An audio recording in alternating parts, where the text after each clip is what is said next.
My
name is Jessica, and I'll be your moderator for this class session.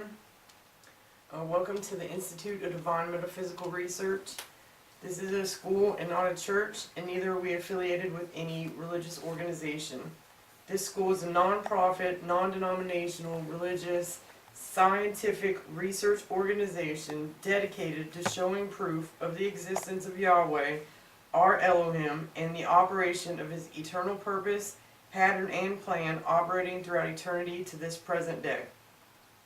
This school was established as a result of a divine vision and revelation given to our founder, Dr. Henry Clifford Kinley, in the state of Ohio in the year 1931. We were incorporated in the state of California in the year 1958. Since that time, we have established branch schools throughout the United States and in various parts of the world. In this school, we use the true, correct, and original name and title of the Father, the Word or Son, and the Holy Spirit, which are contained in the original Hebrew text. The true name of the Heavenly Father is Yahweh. It has been improperly substituted by Lord. The true title of the Word or Son is Elohim. It has been improperly substituted by God. The name of the Holy Spirit manifested in or out of a physical body is Yahshua. It has been erroneously substituted by Jesus Christ. Lord and God are titles and not names. The Apostle Paul, filled with the Holy Spirit, tells us in 1 Corinthians 8:5, there are Lords many and gods many. But we now know that each Lord must have a name and each God must have a name also. Elohim is a title, but unlike Lord and God, Elohim is a divine title. That means Elohim is the title that our Creator chose for Himself. Jesus is a name, but it is an erroneous name.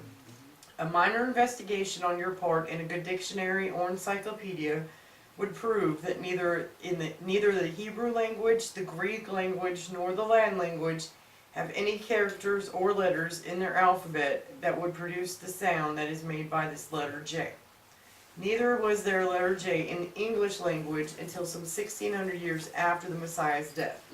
Therefore, such names as Jesus and Jehovah are impossible renderings of the true and original name of our Father and His Son. Christ is a title just like Lord and God. Yahweh is pure spirit, and in this state He is incomprehensible and inscrutable. He is the ultimate source, substance, limits, and bounds of everything. We have Yahweh in His pure spirit state symbolized on this chart as a cloud. Yahweh is not a cloud. He merely chose a cloud to symbolize Himself because a cloud has no particular or descriptive shape or form. We have drawn this cloud all around the edges of this chart to show that everything on this chart is within the cloud. In like manner, everything in the universe abides within the pure spirit state of Yahweh. Yahweh, knowing that man could not perceive of Him in this pure spirit state, took on shape and took on form right within Himself as Elohim. This is the Word or Son, a superincorporeal being that is having the shape and form of a man, but without flesh and blood. This form could only be seen in divine visions and understood in divine revelations. Later on, this self-same Spirit manifested Himself in a physical body and walked to the earth plane as Yahshua the Messiah, whom the world calls Jesus Christ. Now there is only one name given unto salvation, and we must know that name. So the simple yet intelligent question that we should ask ourselves is, what was the name of the Savior during the time he walked the earth plane? A further understanding of this name and title may be had by reading the preface of the Holy Name Bible. Also at this school we teach by the divine pattern of the universe. It is called the divine pattern because it is Yahweh's pattern. After Yahweh led the children of Israel out of Egypt, he called Moses atop Mount Sinai and showed him the tabernacle pattern in a vision. Yahweh instructed Moses to build one exactly like it in the wilderness of Sinai. The pattern consists of a most holy place, a holy place, and a court round about. These three compartments make up the one tabernacle pattern. We go about in this school to show proof that everything in the universe is made and operates according to the structure and function of this threefold tabernacle pattern, and that absolutely nothing escapes the pattern. In this school we have 10 primary constitutional objectives and aims, and they are as follows. First, to help you find and know Yahweh, our Elohim, as he really is and actually exists. Second, to form a nucleus of universal brotherhood of humanity in Yahshua the Messiah, without distinction of race or nationality, creed, sex, caste, or color. Third, to investigate the unexplained spirit law or so-called law of nature and the powers latent in man. Fourth, to encourage and promote the study of the scriptures, comparative religions, psychology, philosophy, and modern practical and occult science. Fifth, to extirpate current superstition, skepticism, and ignorance. Sixth, to learn, know, and understand the operation of Yahweh's eternal purpose through the dispensations and ages. Seventh, to discern and avoid being deceived by Lucifer, the serpent, the devil, the dragon, or Satan and his demons operating the mystery of iniquity on earth through the dispensations of time. Eighth, to earnestly contend for the common salvation and faith which was once delivered unto the sons or children of Yahweh. Ninth, to make known that Yahweh from the beginning ordained there is no other name given among men whereby man can be saved, saving the name of Yahshua the Messiah. And tenth, to inherit eternal life now in the kingdom of Yahshua the Messiah with the hope of immortal glorification in the new earth state. Our watchword is peace. Our slogan, speak the truth. We'll have prayer by Dr. Daphne Thomas, and the scripture lesson is Psalms 113, be read by Dr. Rodney Hamilton.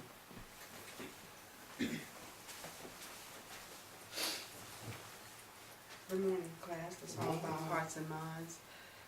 Yahweh, thank you so much for allowing us to gather together yet once again in your Son's name, so that we may learn, know, and understand you as you really are and as you actually exist. Help us to always appreciate the gift that this is, the privilege that we enjoy, and help us to continue on in this journey and to learn, know, and understand you more and more, and for our faith to be firmly established. Keep us, Yahweh. Thank you for your mercy. In the name of your Son, Yahshua the Messiah, let us all say, Hallelujah. Hallelujah.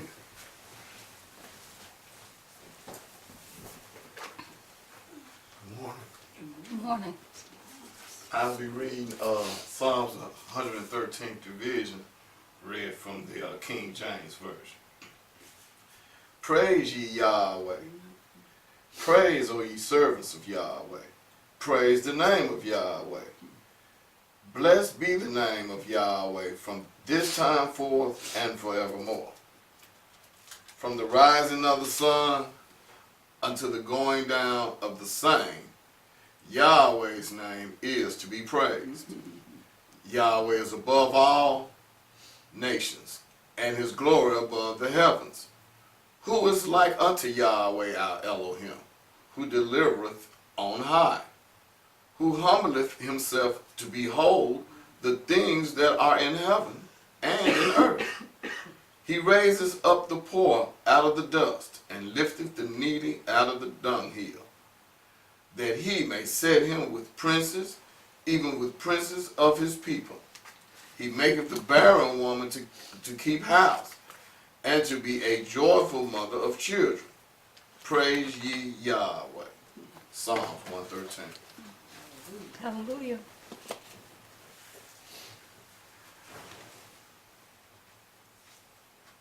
I would like to give everybody a chance to give a personal testimony at this time.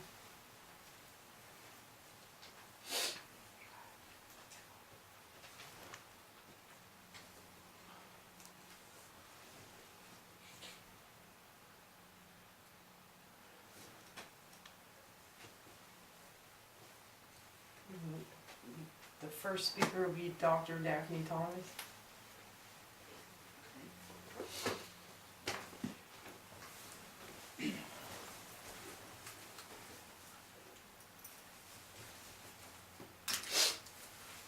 Good morning, class. Good morning. It is indeed an honor and a privilege to be in class today, as always. And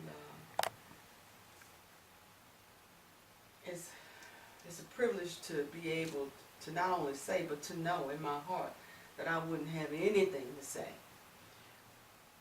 were it not for the vision and for Yahshua just having mercy on this poor soul. And inviting me into class and sitting me down time after time with love and patience and just revealing himself to me, just unfolding himself to me over all these years. I can't take credit for anything. I really can't. I can't take credit for being here. That's the truth, y'all. Because I woke up this morning like, I just want to be a bum today. And thankfully, Yahshua invented text. And I got the text this morning. And I said, well, that's my cue. I know how to take instruction. That I read more in that little bitty text was get up, get yourself together, get your mind right, and get to class. That's where you belong. And I said, thank you, Yahshua, for giving me an ear to hear and a heart to obey. Because everybody doesn't have that, and I can't take credit for that either. I'm just thankful to be here. And this teaching is so awesome. And when we go back to that old landmark, we call it good gospel. That's what really for me, it's my testimony, resonates in my soul, because that's what captured me all the way back in 1991 when I sat down that first day in class. I have the worst memory ever, okay, y'all, I really do. And it's not a lot of things that I remember, but I remember that day. And I remember walking in and seeing the charts all around the walls, and a little bitty room of people. It was crowded in there, and everybody looked so glad to be there. And the vessels getting up on the floor explaining this, in great detail. And how, in my mind, I was just like, this really makes sense. You see, we can take that for granted. Because we know the world we live in right now, everything doesn't make sense. We see things every day. We have a president that says stuff that makes no sense. So we can't take for granted that when something is put before you, a case is made for this vision, and the thing that just resonated in me was like, this makes so much sense. And what it was, and I'm beginning to see it when I'm a TV watcher, and I see it in movies and television shows when words like pattern keep coming up in the dialogue. When I came into class in 91, nobody was talking about patterns, unless you were a dressmaker or a tailor or something. But just in dialogue, Yahweh is showing, he's just, peeling back the veil, and he's giving us eyes to see, ears to hear, how the clues have been before our face all along. But it took him to give us the vision to be able to see these things. See, that's when you can't take credit. Because, you know, I've been looking at this my whole life. And I never saw that. That's right. The thing that gets me, the scripture lesson was so beautiful. Talking about how Yahweh's name is to be praised and glorified from now and forevermore. Well, how can you make such a bold statement? How can you just say, everybody's going to praise the name of Yahweh from now and evermore? You know, that's pretty bold. And I was watching a TV show, can't remember what it was, but it was a baby being born. And it, you know, lifted the baby up. It was a newborn. The mom had just delivered. And that baby took on the breath of life. And in that moment, this is the director's, you know, how he wanted to do it. He focused on that baby and just took time for us to see that baby and start hollering, and I said, you know what, Yahweh? And I had, you know, I got that kind of TV you can back up. I said, let's see that again. Yeah. I rewinded it. Because, you know, I'm popular. So the name of Yahweh, I said, I want to hear it again. I backed it up a couple of times, and it was so distinctive. Well, I said, ooh-wee, that's what, when he says, let everything that has breath praise Yahweh, he meant that thing. Yeah. From your first breath to your last. Yes. Whether you know him or not. Now that's what I call power. But see, we didn't know that. I used to run track. And we get to running, and you really get to running, and you can feel your breath, not just hear it, you can feel it in your chest. Your chest get to burning, and it's in your ear. You know, you can, I didn't know I was breathing Yahweh. It was just more pronounced. But I was praising him then.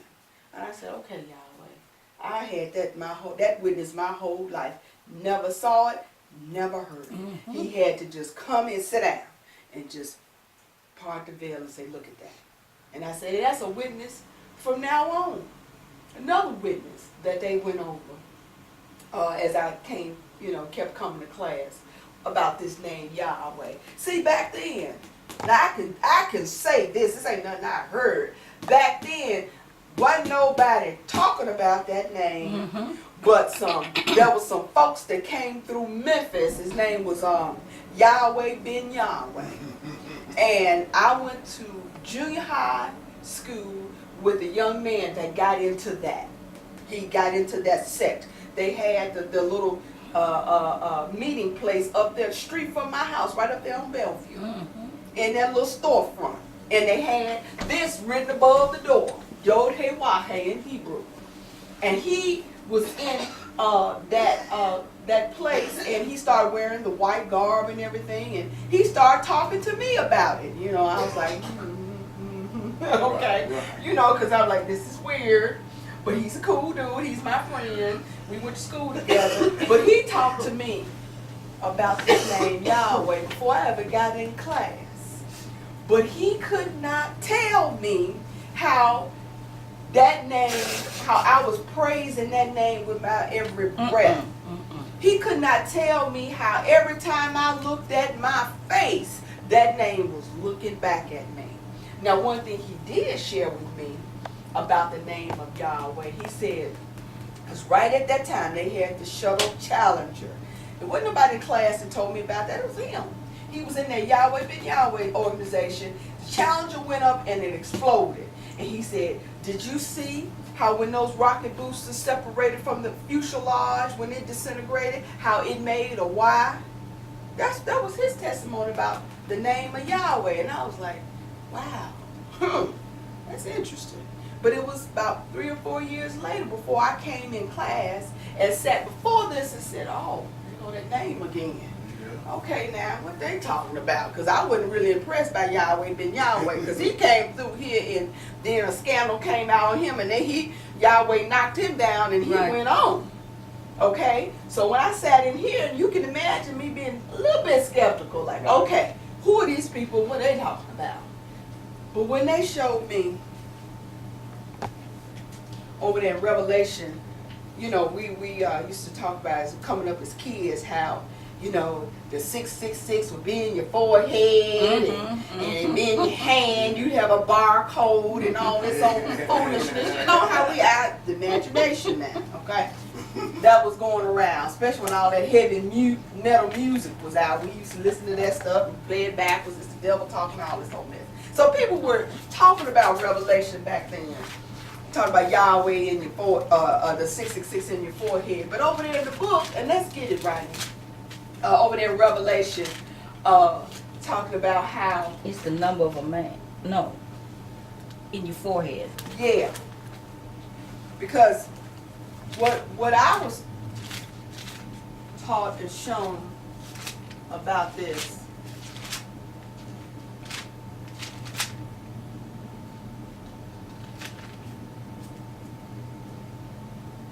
You know, when we came down here, I thought forehead meant top third, you know. And I had to be taught what four means. When you look up four, F-O-R-E, four means front. And I went, huh. So your forehead is the front of your head, and the front of your head is your face. And that's Yahweh put his name on his creation. Now they say he made us in his likeness and his image. Now, the A and the H in Yahweh makes this pronounceable. But it's four letters called the tetragrammaton. Tetra meaning four, gramma meaning letters. Yod, He, Wah, He. Y-H-W-H. The Yod, He, Wah, He. And, and they read right to left in Hebrew. So this little bitty, looks like a little dot here. That's the Yod. Y-H-W-H. And they said you can see Yahweh whenever, every time you look in the mirror, his name is staring back at you. Just like any artist that makes a creation. See, Yahweh put witnesses in our culture. When artists make creations, the last thing they'll do, and they rarely fail to do this, they'll put their name. Some of them like to do it in, you know, hide it in there. Some of them, you know, kind of bold with it. But they put their name on their creation, Picasso. So Yahweh had man doing that to show us that when he made the greater and more perfect tabernacle, and even more specifically his masterpiece, his magnum opus, the man, he put his signature, he wrote his name on the man. Now, there's a whole lot of gods and deities that that mankind has worshipped over the years, but I ain't heard none to show me how his whole name is written in my face. I said, okay, he put his name on me. Okay, I started, you know, perking up. My ears started perking up. Okay, because over there, and I'd heard the scripture before, is how we were made in the likeness and his image, but nobody ever told me how. That the way it just is, baby. You just made like him. Well, how am I like him? I didn't even know enough to ask how. I just ate it and said, okay. They come down here, I come down here, they said, yeah, you made in his image, and we're going to show you how you're made in his image. You're going to worship that name, whether you like it or not. That name is throughout this creation, and it's on you. It's on something you look at every day. Revelations 14. Read that for me, please. Revelation 14 and 1. Mm-hmm.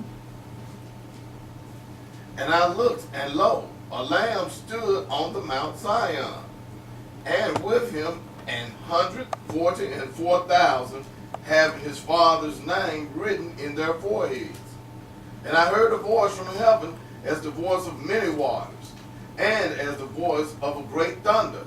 And I heard that voice of harpers harping with their harps. Now, so he's saying that all those people, they all had the name of Yahweh written in their foreheads. So I said, okay, so they, you know, when I came in class, they put the finger in the book, and then they'll show you.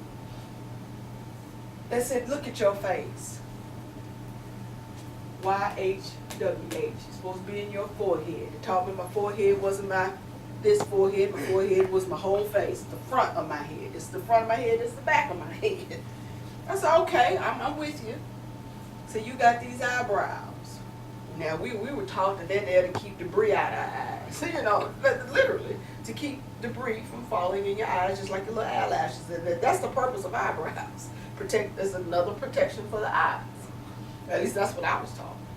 But they seem a little superfluous. And we can't leave them alone. We pluck them and we'll pluck them all out and then draw some more. Don't we do that? Don't women do that? They do. They go pluck them all out and then they go get a pencil and draw some more because they're just supposed to be there. Why? Because those two eyebrows arching over your eyes and your nose coming down the middle of your face, that is your why. And you look at old texts, that Y is made like that too. You know, I've seen Y's in old texts look like that with a little curve, like that. So there's your Y. Let's just deal with the tetragrammaton, that H. Now, the older I get, the more pronounced my H gets. I don't know about y'all. But they got Restylane and Botox and all kind of stuff to try to keep that H from coming in. Because when gravity takes hold, that H really starts to pop out there. Where is that H? Your cheekbones. You got these fatty pockets on either side of your face. And right there beside your mouth, you get those lines. Why? Because if you smile, you're talking, you got muscles there. And it's going to create those two nice wrinkles. And in the middle of your face, you've got your mouth. So you got your two, they call them smile lines. You got your smile lines on either side and your mouth in the middle. That's making an H all day long. That's YH.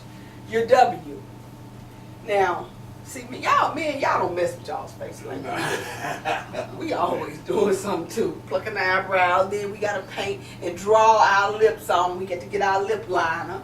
And you got that, some people call it a little Cupid's bow, okay? Some people have a more pronounced Cupid's bow than others, but your lips, because this wasn't always closed.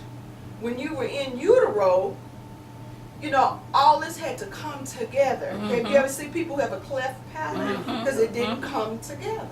So that's why you got this little here, this little bitty bow right there. You look at your lips. That's your mouth right there. There's your W. Looks like an M, but you flip it. That's a W.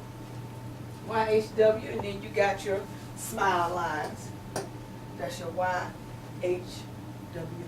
Right there in your face. And we didn't have to contort our face to see this now. That's how it is for normal people. Okay? So, now, and then you take the skin off of your face and you see the skeleton beneath, or the skull beneath. There's an opening here. See, you're led to think that this is closed, but actually it's not. There's an opening there. And when you see it, it's like a triangle. Yeah. Open. It could have been any kind of shape. But see, it looks like this. This opening in your skull. See, this is the basic stuff. But this is the stuff that got me. See that opening there? It looks like some void there. There's your A. Your E. I like to watch this TV show called Botched. You know, because it's got these two plastic surgeons, and one of them's specialty is rhinoplasty, dealing with this, fixing these botched noses we see running around here. And he looks up in there, and some people have what's called a deviated septum. Yeah. Because remember now, you got an opening here. But the septum is that piece of skin that comes down off of that cartilage and separates the nostrils. Okay? So that seems a little superfluous to me. Why don't, if you got a hole back here, why don't you just have a nice round hole right there? And these folks get these botched nose jobs and they breathe and the thing collapses. They can't breathe right, have to breathe through the mouth. Got deviated septum. Why? Because that's supposed to be a separation in that nasal cavity in order for you to breathe properly. So when it comes out here, there's a little piece of tissue right there, right in between your nostrils. It goes all the way up and it's connected to the cartilage. Okay? and a properly structured nose. And so you see a nice little E there. It seems superfluous, but if it ain't working right, you can't hardly breathe right. That means it's supposed to be there. That's your little E. And then we used to have people that really used to get off into the body. I love that. They started talking about, well, you know, how do we get the A and the E? We got, 26 letters in the alphabet, and we got, 7 or 8 vowels, Could have been any other vowel. Could have been an I. Could have been an O. You look at this. It said that A for Adam, E for Eve. I went, wow, that's kind of neat. Okay, that's cute. But that's all right. Let's go a little further. Even in the genders, the way Yahweh separated the sexes. Because now we were a unity before Yahweh took the woman out of the man. That's why she was called a womb man or woe man, which means what? From man. Okay, but they used to be together. He said, and he called what? Their name Adam. I heard that before I got in here. I just didn't ask why they said it like that. I said the Bible just weird, that old English, and you don't ask questions. Right. No, every word means something. Every word is significant. It's worded that way for a reason. He called their name Adam because she was what? In the man. All nice and safe. Away from harm. She was with the Savior. But then she was what? Drawn out. And so when he separated the sexes now at a chromosomal level, our gender is determined at conception. Dean used to love to play with this. You get your chromosomes. Your mom is going to give half of her DNA material, her genetic material. That's mama. And dad's going to give half of his. Okay, but see, with mama, all she got is an XX. So no matter what, she just going to put her X down. That's all she got to give. Daddy, he has an X and a Y. That's what distinguishes him. Wonder why. See, who made the geneticists pick those 2 letters and specifically the Y to denote the male genetic code? Who made the geneticists pick the Y? See, remember now, we got 26 letters in our alphabet. He had a whole lot to choose from. These are weird questions going on in my mind. But yeah, why did he pick the Y? My name will be praised now and what? Forevermore. So when people say it's Jehovah, no, it ain't. At the molecular level, even in your DNA, it's testifying to the name of Yahweh. That Yod is king. Okay? So even at the molecular level, yeah, your sex is determined right there. So your mama puts down her X, daddy got a choice. He can put down an X or a Y. He puts down another X, that's me and you. And Dean. But if he throws down a Y, that's Rodney. Okay? That's the difference. But see, that's how Yahweh separated the sexes. But then, there's something more that happens. In the development in the womb, hormones take over. And they are how your genitalia develops. It sparks that development. And sometimes it goes wrong. Like even though at a chromosomal level, your gender was determined, if your hormones are off, you get too much estrogen, or a woman gets too much testosterone in utero, it messes that up down there. And a lot of times, especially with women, they can't even really reproduce when those hormones are off. So the hormones are important. So they say, okay, men have what? It's called androgen. There's your A. And that's the common name for it that we know, lay people know. We call that testosterone. Don't we hear about that on TV all the time now? Commercials, the Hocking vitamins boost your testosterone level and all this sort of stuff. They won't talk about that when I came to class 20 years ago. Okay? But Yahweh's just turning it up. He's showing us. He's wrapping this thing up, and then just the witnesses, they're just flying in our face. Solidifying our faith. Hey, I'm yet on the throne, I'm running this, you're in the right place. That vision is speaking. It's not lying. It came at the appointed time, and it is irrefutable. I said, okay, So I said that, let's see that A in the male portion of Yahweh. Yah is the male portion of the name. Way is the feminine portion because he is what? Both male and female. How did that manifest? When he called their name Adam, and he drew out the feminine portion of his substance and separated. And that's a whole nother lecture. So what is prominent in women? Remember now, genetically, it's already predetermined, but the hormones got to work too. Estrogen. Now, I'm a living witness now what happens when they turn your estrogen down. They took, I had surgery, they took my ovaries and everything, just let the box that came in. And I was like, did they have to take all my glands too?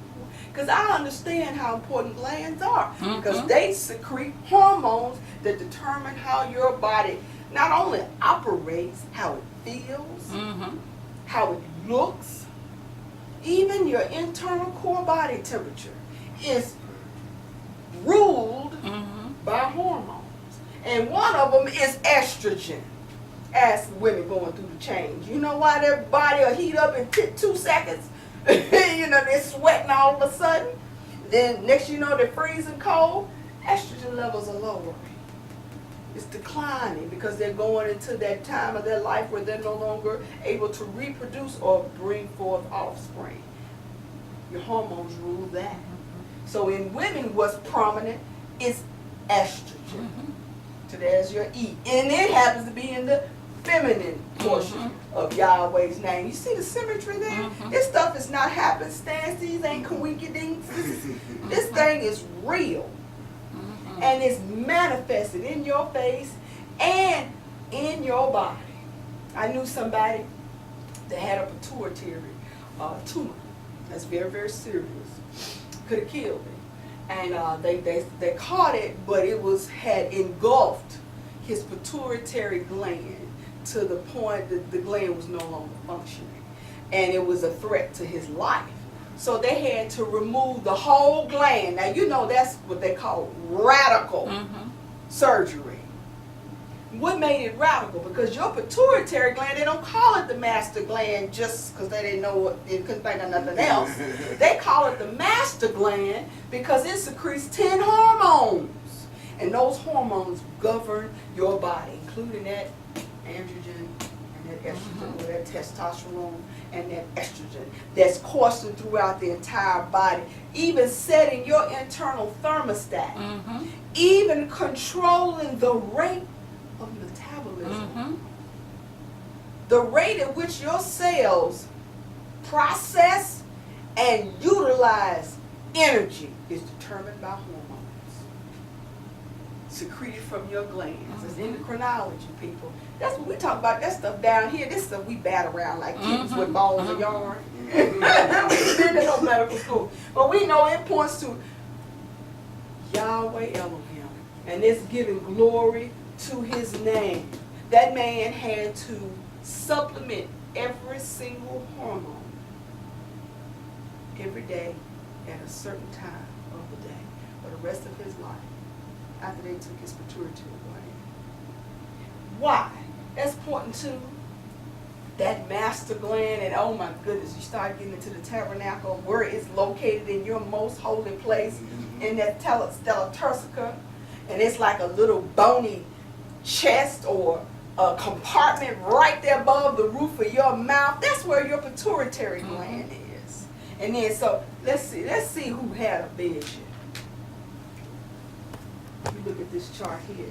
Man made in the image of Elohim by the pattern of the tabernacle. And inside his mouth, right there, the word law is written. Why? Well, the law was spoken down, from Mount Sinai. That's why you got this mouth up here. It's speaking.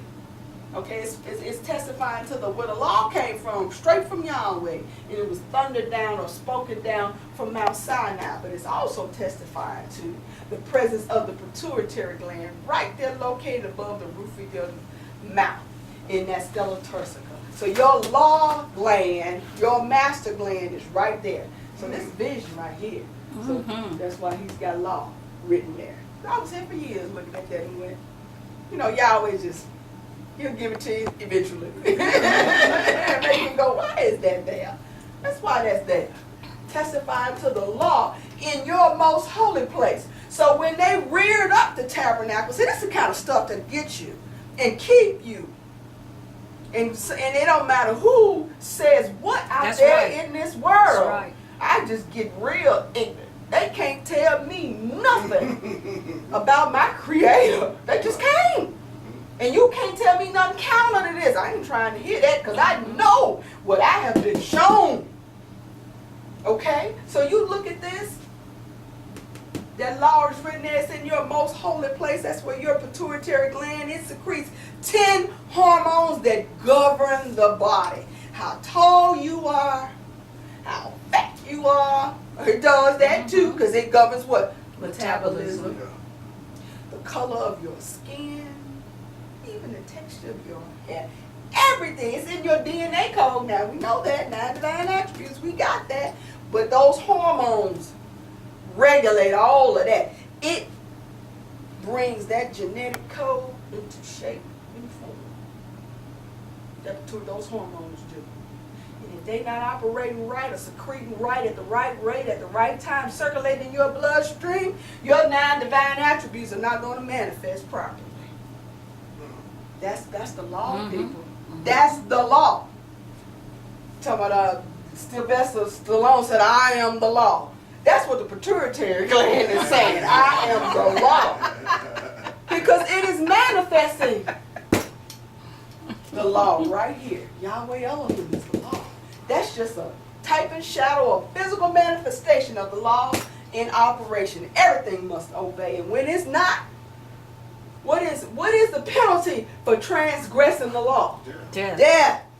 Let that pituitary gland get out of whack. Why do you think those doctors had to yank it out of there? Wasn't working. How did he know he was sick?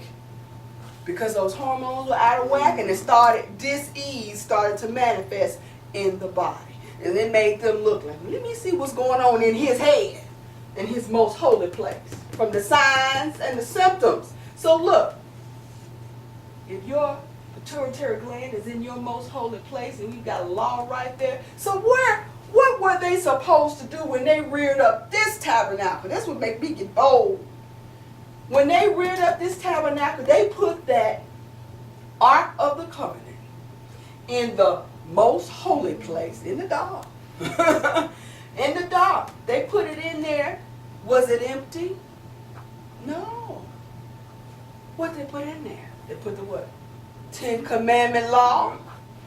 How come it ain't the 12 commandment law? Because your pituitary gland does not secrete 12 That's hormones. right. If it did, That's you'd right. have an extra leg, an extra ear, something be going on with you. You'd be an alien. You would be you'd be a lawbreaker. See? Okay. So remember that it's all lining up. We are so compassed about with such a greater cloud of witnesses. Get over there in Hebrews and then give me the definition of faith.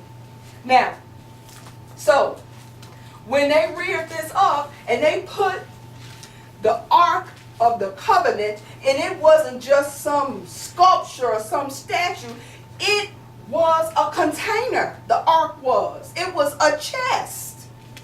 And you put what? Things in a chest. Right. Valuables in a chest. So what did they place in the chest? They placed the 10 commandment law in the chest, in the most holy place of the tabernacle pattern. So you just come on over to your most holy place of your tabernacle. Isn't that what we are? A tabernacle for the soul. Right. Isn't that right? So you look, how are you made in the likeness and image of Yahweh. Remember now, this was a type and shadow too of this true tabernacle, or the heavenly tabernacle.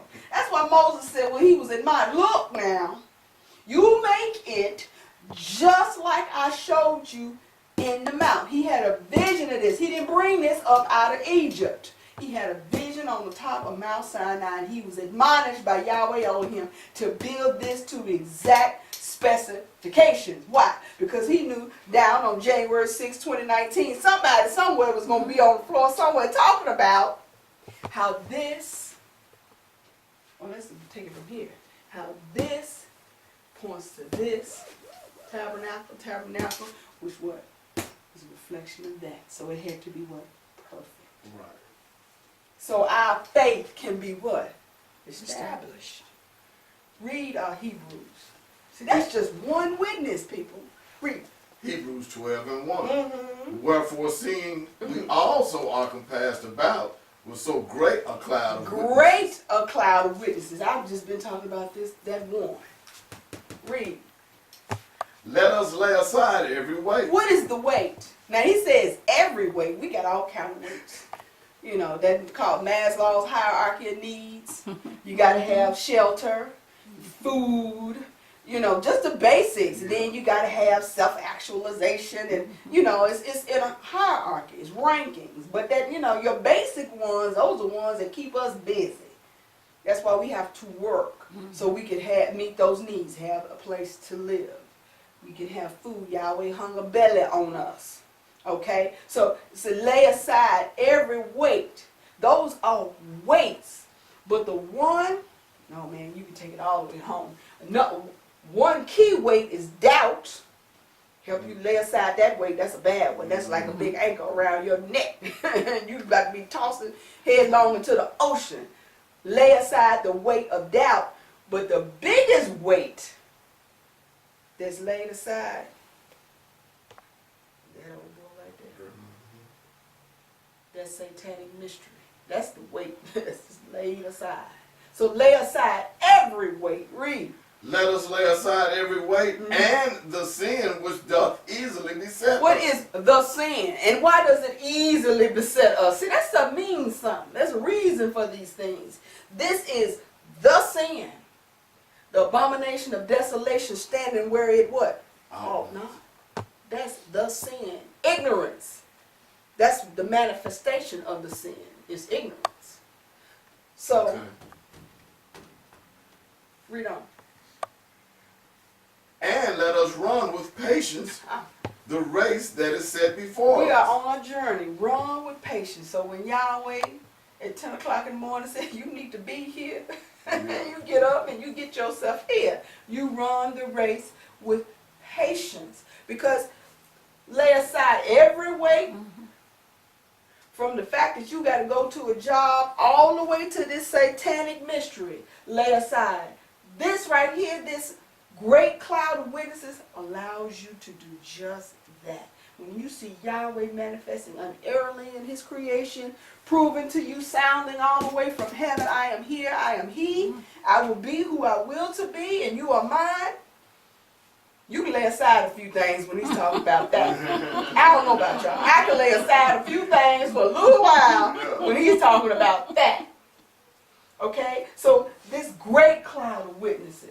So when we come in here and we learn about how they built this tabernacle, all the way down to the divine specifications. That's the schematics, right? Yeah. The blueprints.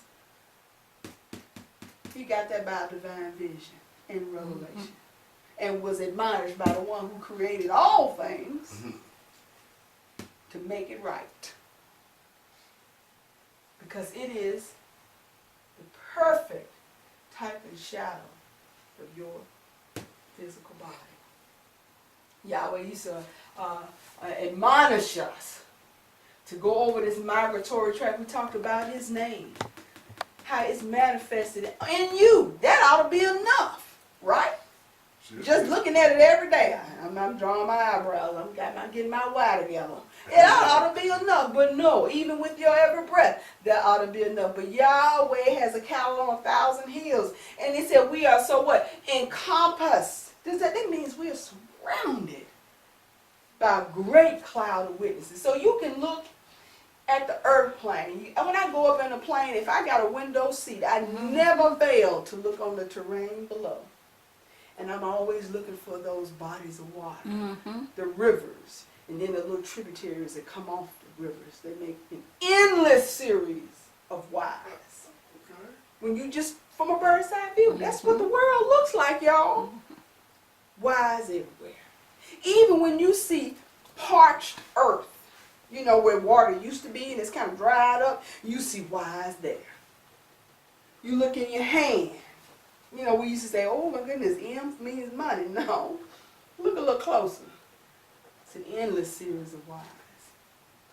When you even look at your circulatory system, it's amazing, y'all. You know, they got these things. I don't know if y'all seen them in the doctor's office, but my doctor's office has this video screen. They know how to keep you busy because they know they're going to keep you there forever. Right. You know, to keep you from getting mad, they give you stuff to look at now. They had a video of the anatomy and physiology of the body. And you can choose what parts you want to see. And it would peel back the skin, and you can see the muscular system. You want to peel that back, you can see the circulatory system.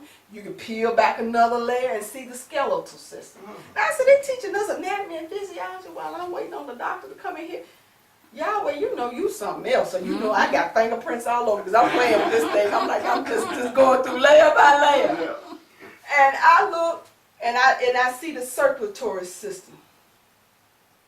How our veins and capillaries migrate throughout our body. They don't make J's, people, for Jesus and Jehovah. They don't make A's for Allah. They don't make B's for Buddha. It's an endless, seemingly endless series of whys. This is how your capillaries, you know, you look at your skin, the blue ones, you know, you can see those a little bit better. You got a branch, and it branches off, and that branches off. So Yahweh's like, I'm in you, I'm on you. I'm in the earth, I'm on the earth. My name is Yahweh forever. It will forever be praised and glorified. And I'll say this now. You even look at, because it's in your systems too. You got 9 systems. You look at your respiratory system.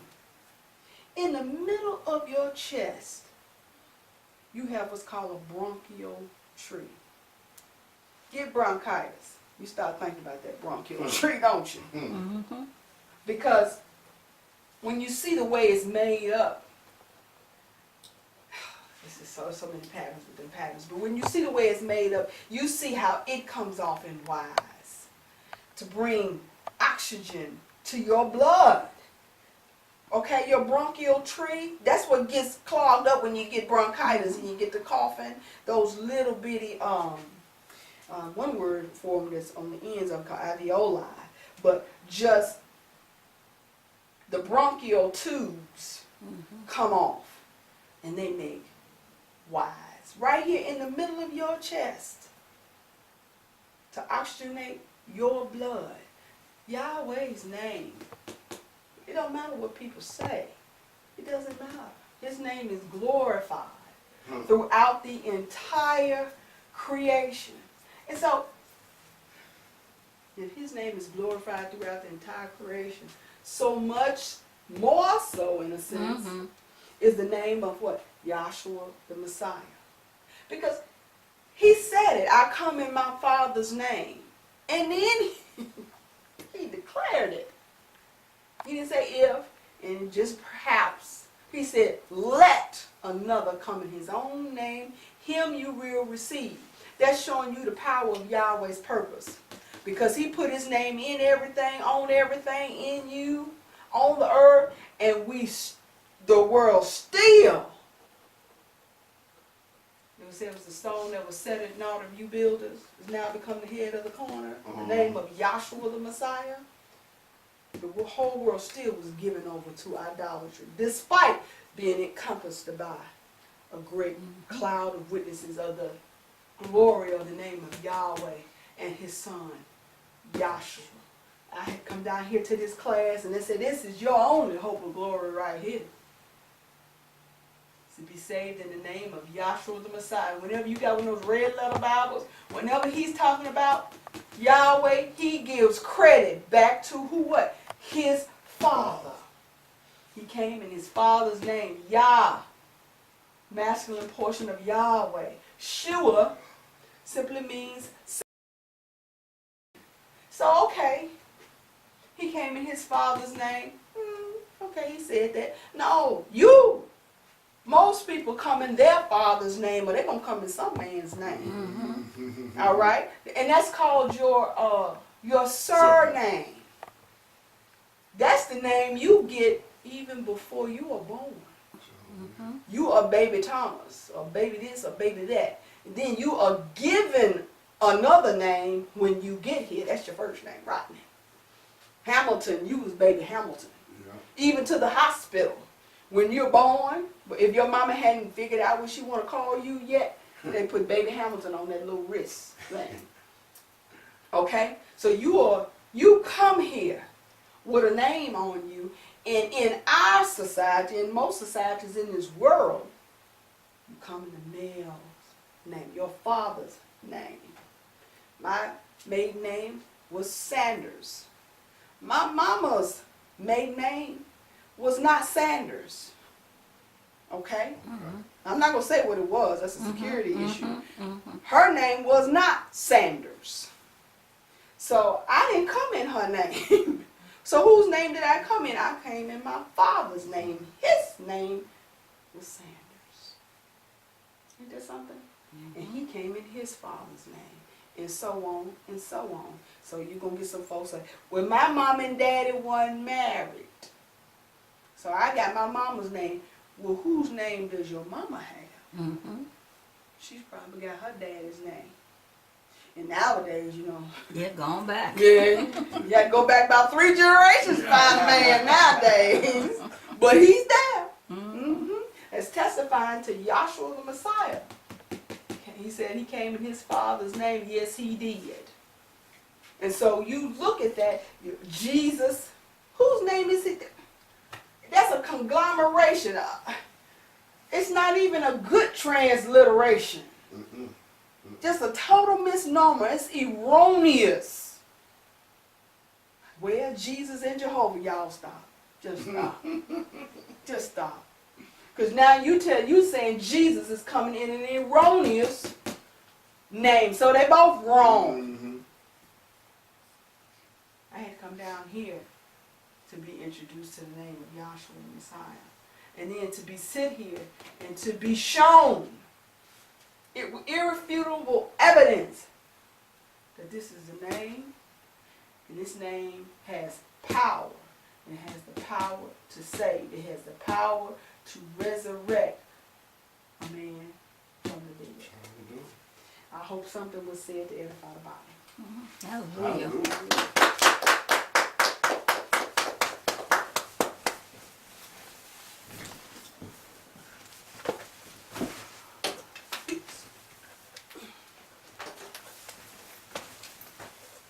Our next speaker will be Dr. Olivia Dawkins. Scratch that. Sorry, Dr. Rodney Hamilton.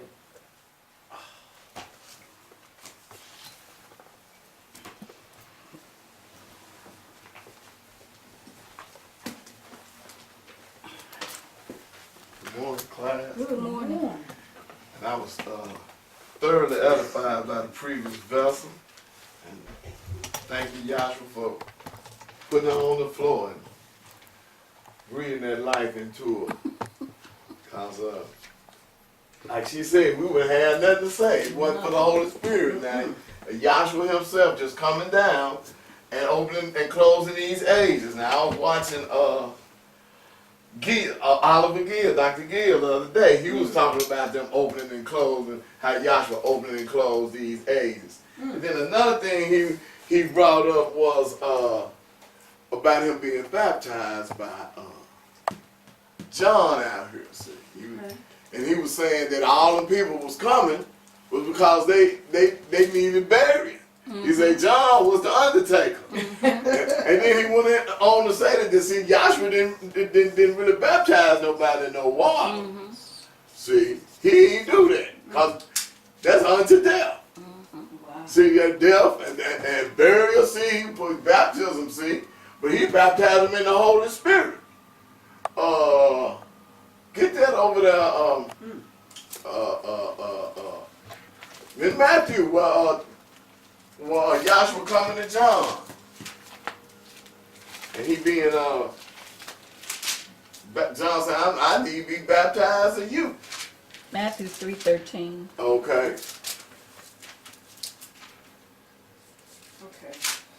Matthew Matthew 3:13. Then cometh Yahshua from Galilee to Jordan unto John to be baptized of him. To be baptized. Now, according to Dr. King, he said that's the exact same place where they went across right here. See, Right. you had them stones right there. Yahshua come right back to that same place now. Read, Doc. But John forbade him, saying, I have need to be baptized of thee, Right. and comest thou to me? Why you come to me? Now you, because he had already been saying the one that the Holy Spirit descended on, that would be the man, you see. And so John he looking at everybody he baptizing now. Read, Doc. And Yahshua answering said unto him, Permit it to be so now, Permit it to be so now. for thus it becometh us to fulfill all righteousness. Wait a minute now. He didn't say fulfill something. He said fulfill all righteousness now. And then I was scratching my head because the way Dr. Gill put it, that look, John put the sins on Yahshua. See, because Yahshua didn't have no sin. Why was he being baptized? Right. Because he was putting the sins on him from the whole world. He come in to save the world, right? Right. See, all them others back here was types and shout. Now we go back to Egypt land now. They put on the 10th of Abib, they was told to what? Take out a lamb, a male of the first year without spot and without blemish. Kill that lamb, take the blood of the lamb, dip it from that basin with the hyssop and on the two side posts and the upper post form them 4 points of blood. And see, when we come over here to Yahshua, we got him on the cross right down here. Forming what? How many points? 4. 1, 2, 3, 4. That's right. See, and then John even identified him. What is that? Old Lamb of Yahweh, right? Behold the Lamb. See, behold the Lamb. You got that over there too, Doc? Let's see. I know it's in John. Yeah, okay. Is that John the 1st chapter? Let's go to that.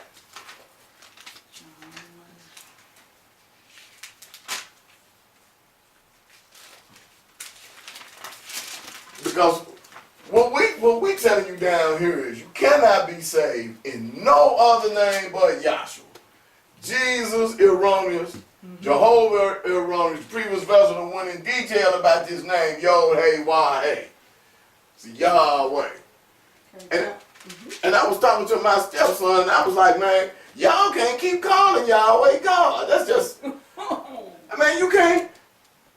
Okay, now look, the moderator said now, Yahweh is pure spirit. Right. And in this day, what he incomprehensible and inscrutable. Now we go over this every class session.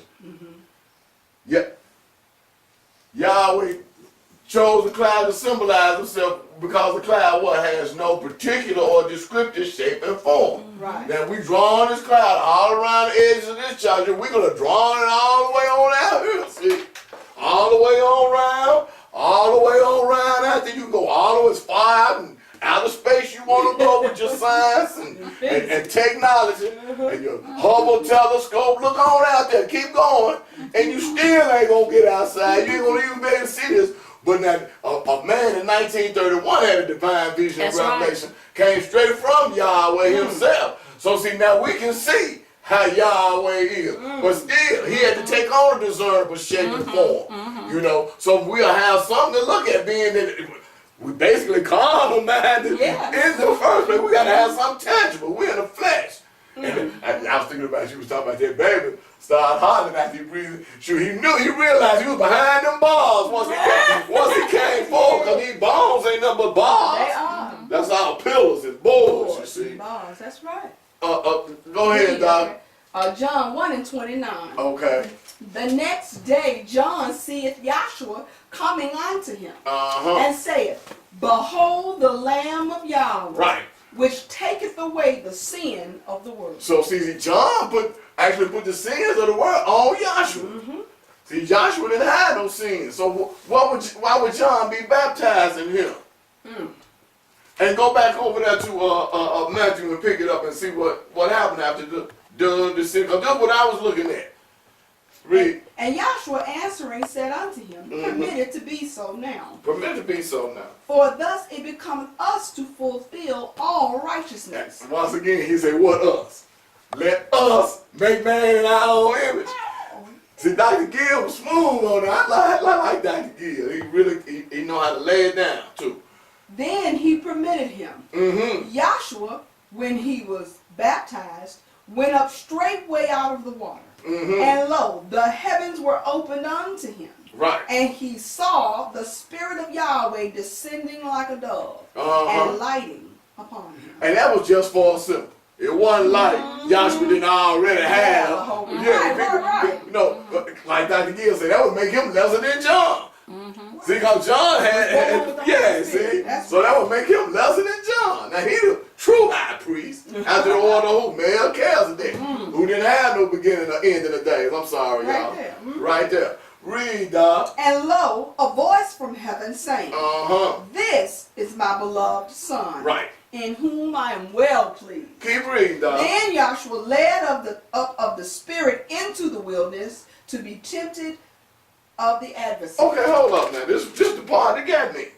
Now, let me get this right. On the Day of Atonement, the high priest would have to take out a bullock, right? And that was for his own sins. Okay. Okay?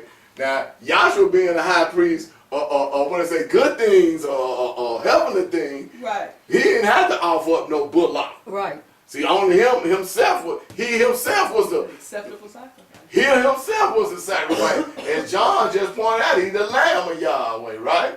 Okay. So now, on our Day of Atonement, so our high priest would, he would have a bullock, right? He'd kill the bullock, they'd take the blood of the bullock, and the censer, and put hot coals in the censer, and with 2 hands beating small, he'll sprinkle incense on the hot coal, forming the cloud, because he could never go in here without a cloud. We part of it. We know the whole story. Okay, now, but the next thing they would do was bring him 2 kids from the goats, right? So they would cast lots over the 2 goats. The lot that was fell on the scapegoat, the high priest will what? Place both his hands on the head of this live goat and confess the sins, errors, and iniquities of the children of Israel, thus placing the sins, errors, and iniquities of the children of Israel. And that's what John did to him. And then what you just read, he went straightway where? Then was Yahshua led up of the Spirit into the wilderness. Now where did that high priest take that? I mean that what was that goat? The fit man took him to the wilderness. Yeah, he had to go straightway to the wilderness. See, he got to say out here to fulfill all things. Now we know that this whole tabernacle battle is based upon Yahshua's mission and what he been doing in earth plane all the time. Wow. See, he like Doc, you just said, Johnny come lately. He was here forevermore, his name. Let's go over there and go back to my old stuff. Let's go to Exodus, the 3rd chapter, y'all. Yeah. Cause we, like the previous person, we came in, we hear this every day. And I was just talking about, I was talking to a vessel, I think it was Sister Fields. And I was telling her about how John Mullen, man, when you come in, he gonna hit you with this elementary chart, and to this day, I still ain't seen nobody can beat him doing it. And I mean, could go through all these plates, and then he still got time left on the clock. I'm like, man, dude, we must admit I have to admit that was good, and I missed it. Cause I don't really see nobody that can do it like that. That's right. And I wish we had some tapes of him. I might have to go back and look at him. You know how he did that, but that was a blessing. Yes, it was. Read, Doc. Exodus 3:1. Okay. Now Moses kept the flock of Jethro, his father-in-law, the priest of Midian. Okay, now this man that had them put this on this chart. See? Now look, Yahweh ain't no joke, and he take us, to me, when I hear these different vessels going to and how they go back there, it's like I'm in the room. You know, I'm like Ezekiel. He done snatched me up out of Locking your hair. I know. He found some hair somewhere and got it. They say all the hair, he can count the hairs on your head, so he can find some, he wants some. But look, now we got it on the chart right here. It's simple. The flock of Jethro right here on this backside of this mountain. Read, And he led the flock to the backside of the desert and came to the mountain of Elohim, even to Horeb. Right. And the angel of Yahweh appearing unto him in a flame of fire out of the midst of the bush, and he looked. Now this right here on this chart, we got him out of the midst of the bush here, right? Zachariah, John the Baptist's father. The angel Gabriel appeared to him where? Right in between. He was in there offering up that incense, see? And then he appeared to him in that flame, see, because them hot coals putting out a glow. Yeah. So he appeared to them right there. Now, we got Yahshua right here, or Yahweh Elohim, decked out. And when John on the Isle of Patmos saw him, he was standing in the midst of these 7-branched golden lampstands. Here we got him here at the altar incense, and we got him right here in all these ways in that holy place. You got him in your holy place, in your heart and in your mind. Read, dog. And the angel of Yahweh appeared unto him in a flame of fire out of the midst of the bush. And he looked, and behold. And behold. The bush burned with fire, Uh-huh. and the bush was not consumed. So it was burning and not consumed. Read, And dog. Moses said, Uh-huh. I will now turn aside and see this great sight, why the bush does not burn.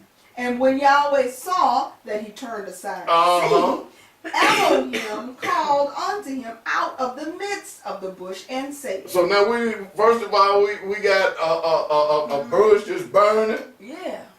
Go back and read that again, dog. I'm sorry. And the angel of Yahweh appeared Okay, unto now him in a flame of fire. We got him right here. Now we got the angel folks right here on the chart appearing to Moses out of the midst of this fire right here. Read, dog. And he looked, and behold, the bush burned with fire, and the bush was not consumed. Read, And Moses said, I will now turn aside and see this great sight, why the bush does not burn. Why are they burning? In other words, Yeah. Moses like, wait a minute now. I've been out in this desert sun too long, you know? Right. Read, dog. And Moses said, I will now turn aside and see this great sight, while the bush does not burn. And when Yahweh saw that he turned aside to see. Now when Yahweh, so now wait a minute, I thought it was an angel in the midst of that bush. Well, we know that angel's name is Yahshua, see? We know that angel got a name. His name is Yahshua. And then when Yahweh heard him, saw him turn aside, what happened, Doc? Elohim called unto him out of the midst of the bush and said. So hold up now. So this ain't no bamboozle stuff we got up here. Ain't no trickery, no sleight of hand or nothing. We got them all three right here. The angel, Yahweh, and Elohim. These three are one. Yes. We got them all in that bush right there that Moses is looking at. Read, dog. And when Yahweh saw that he turned aside to see, Elohim called unto him out of the midst of the bush and said. What did he say? Moses, Moses. Whoa, nobody never thought about this. How you know? How you know who Moses is? See, that ain't no God, folks. See, because some of these folk, God said, you got to change your name, don't you? Yeah, I got to change my name to this. I got to change my name to that. But see, Yahweh already knew what Moses' name was, didn't he? Yes, he did.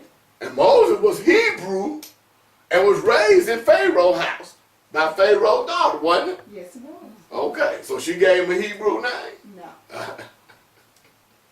Read that. And he said, Here am I. Here am I. And he said, Draw not nigh hither. Right. Put off thy shoes from off thy feet. Take them shoes off, Moses. For the place whereon thou standest is holy ground. So now Yahweh marking his territory, you see. So this holy. Now when your boy Yahshua the son of Nun, skip over there right quick to the last 3 verses of the 5th chapter of Yahshua, the book of Yahshua. Right? The whole right here, we don't want to get too off the path. We just showing how Yahweh, this divine vision and revelation that I found to have, he got all this down here in darkness. All of this in darkness, you see. This is death, a death-like state. Everything out here, death, blood, death. Now you got the baptism here, and we got them all going through the baptized in the cloud and in the sea. Dr. Gill spoke about that too. See, but keep what you got over there, Doc. You said Joshua, By the last 3 verses. 24th chapter, verse 31. No, I'm sorry. 5. Five. The last I'm 3 sorry. verses. Because now he said, put off thy shoes, Moses. Because see, the place that thou standest is holy, right? And then you got the blood out here, right? The death of the lamb. So we come down here to our tabernacle. We say everything by the tabernacle. Right. So it's got to be in the outer court when we got the blood and the lamb that the high priest had to offer up twice a day now. Male of the first year without spot blemish.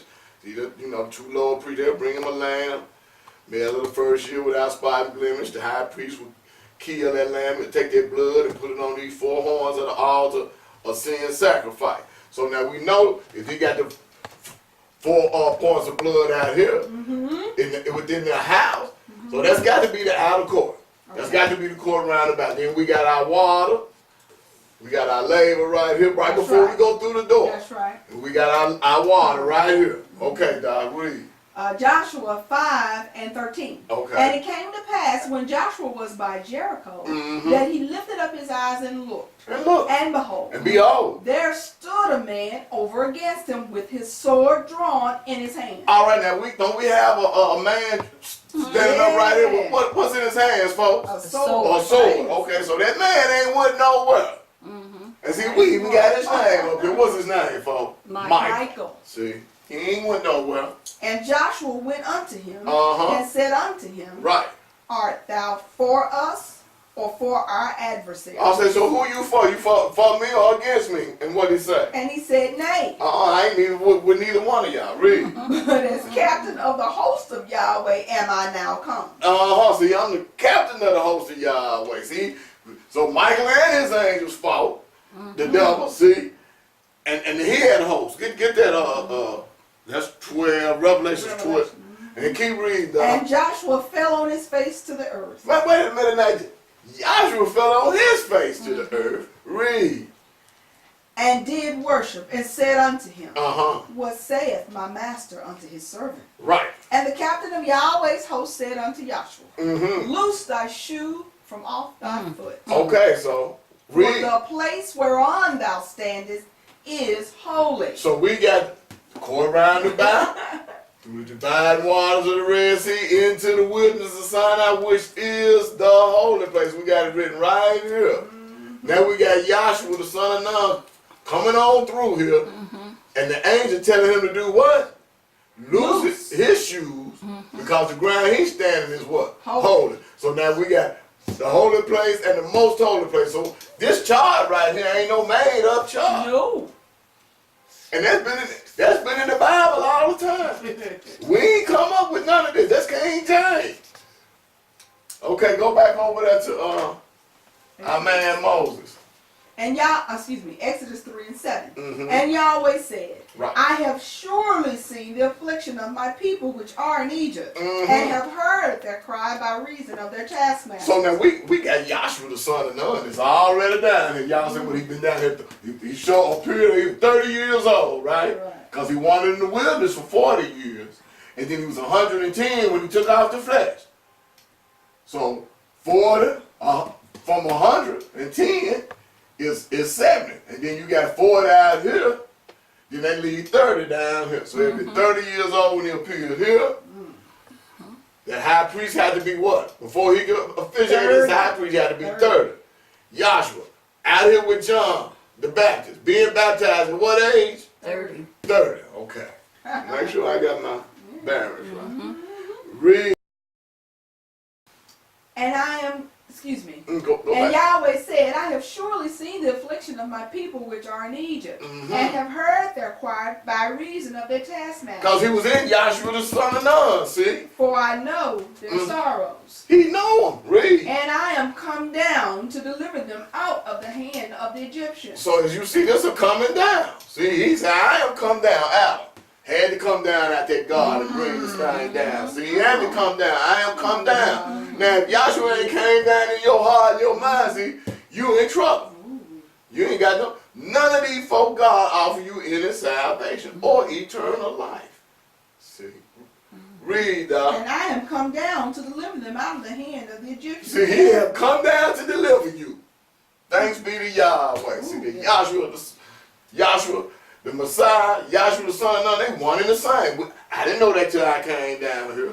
Did nobody point that stuff out in the world? Who? Anybody? No. Read that. And I am come down to deliver them out of the hand of the Egyptians, and to bring them up out of that land. See, he gonna bring you up out of this state. See? Unto a good land. And you ain't waiting on nothing either. You see, just say you waiting on, just saying that Yahshua ain't got the power to say. And you can come down here all this time, and then you still talking about you. That doubt and creeped in. Somebody told you waiting on something. Right. Yahshua didn't say that. What was that scripture you had us read? Was that the 4th chapter of 1 John? Oh, yes. I know I got a little bit off the path, but that's all right. 1 John 4:1. good. Beloved, believe not every spirit, Believe not every spirit. but try the spirits whether they are of Yahweh, because many false prophets are gone out into the world. See, so we've got many. He didn't say a few. He said many false prophets have gone out into the world. Read. Hereby know ye the spirit of Yahweh. Now hereby know ye the spirit of Yahweh. Read. Every spirit that confesseth that Yahshua the Messiah is come in the flesh. Now I remember them drilling us with that is come. And we heard that I used to come 3 days a week. I know I heard it twice. That was something we heard every class session, y'all. Then all of a sudden we done got out to me, we waiting on something. No. When was that? Every spirit that confesseth that Yahshua the Messiah is come in the flesh is of Yahweh. See, so the ones that's confessing that Yahshua Messiah is come in the flesh is of Yahweh. Read. And every spirit that confesseth not that Yahshua the Messiah is come in the flesh is not of Yahweh. And this is that spirit of anti-Messiah. In other words, he against the Messiah. Read, dog. Whereof ye have heard that it should come. And even now already is it in the world. See, so he already, when he had a head start, pew, and took off. Yep. Now let's get Colossians 1:26 and 27 before we get back. Because this was some of our old stuff we heard regular. And I'm not being admonished to, try to go into some of these things at times. I know I get a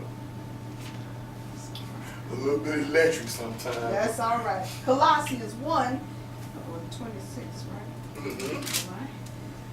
Even the mystery which hath been hid from ages and from generations. Well, hold it now. We got an age and dispensation chart now.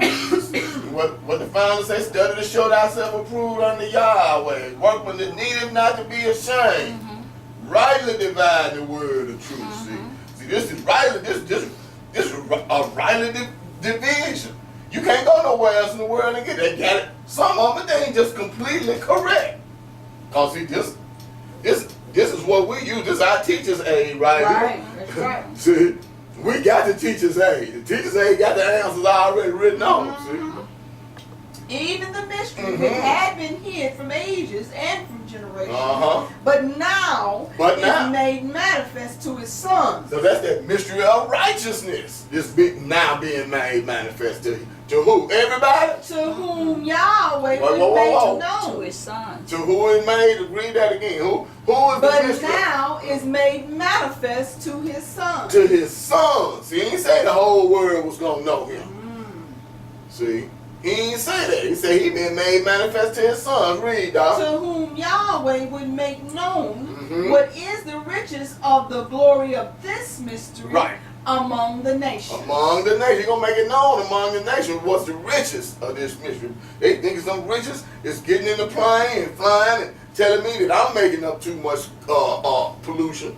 Meanwhile, they flying overhead with a jet with a stream of pollution behind it miles long. Now, come on.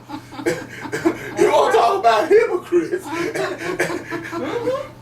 Read, dog. To whom Yahweh would make known what is the riches of the glory of this mystery among the nations. Right. Which is the Messiah in you. So that's the only way you can say that Yahshua is come, is that he be in you. If he not in you, you can't say Yahshua is come. That automatically make you the anti-Messiah. The hope of glory. Go back to Moses. It beginning where, y'all? At Moses. And now look, this is another thing I was thinking about. Now we got 24 and what's that, 9 and 10 with Moses, and then in the 16th chapter of the verse, Moses taken up and said, what, 6 days Moses was in the mountain, on the 7th day Yahweh spoke to Moses out of the midst of the cloud. Now we got guys on both sides talking about the universe 12 billion years old, and we got some saying what, it's 6,000 years. We know that was Moses' vision. They trying to add up these days now, folks.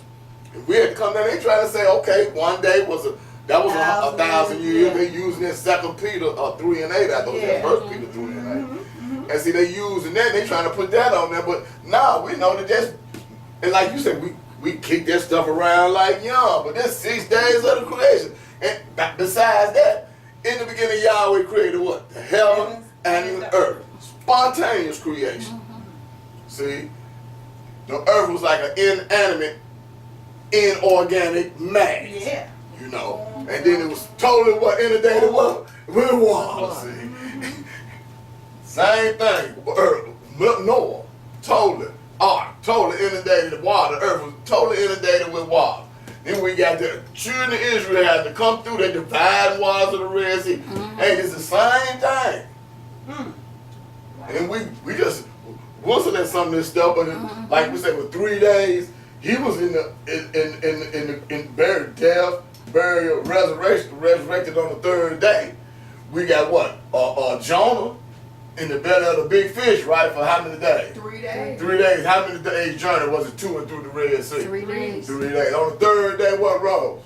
Vegetation rose. See, on that 3rd day and came on through.